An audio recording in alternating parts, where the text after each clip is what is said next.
So there are some important assets that have got nothing to do with your estate for inheritance purposes, and that they are passed on after your lifetime entirely separately from either your will or the intestacy rules. And it's important for you to just have an awareness of that, really. Two key categories of asset. The first one being your pension.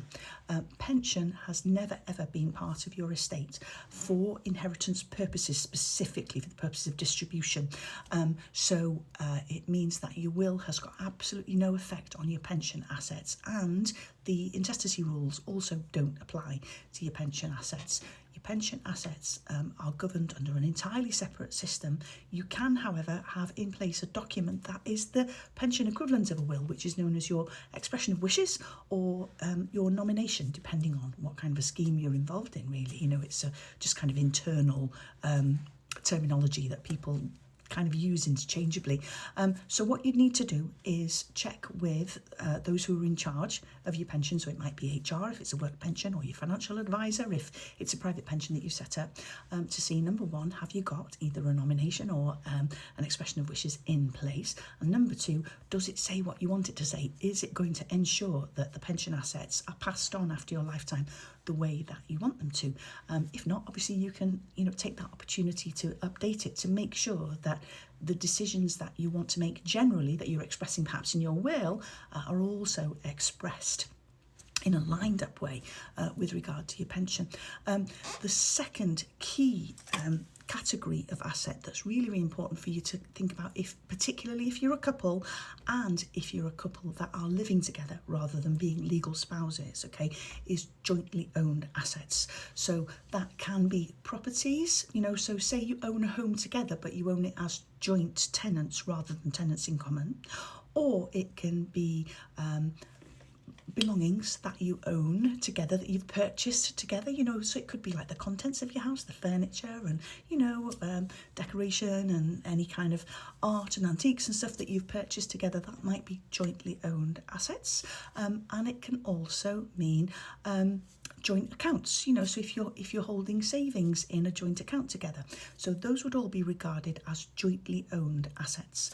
And the thing about jointly owned assets is the right of survivorship. So what that means is that if you passed away, your surviving partner who has outlived you would automatically become the sole owner of that jointly owned asset as a result of your death, because of their having the right of survivorship.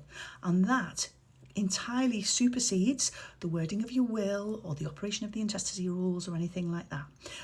So it's possibly a little bit of a lifeline for couples who live together that are not legal spouses, particularly because, as I've said to you in previous videos, if you haven't made a will to provide specifically for your partner that you're not married to, they don't qualify for any kind of provision from your estate as a default kind of proposition. But the key exception to that is assets that you own together jointly. So joint account, jointly purchased belongings, and joint tenancy as far as ownership of your house is concerned. So by joint tenancy, I mean it's a type of ownership, okay? So you'd both be registered on the title to your house as the proprietors, but there's this right of survivorship. It goes in contrast to another way of co-ownership, which is known as tenancy in common, ownership in common.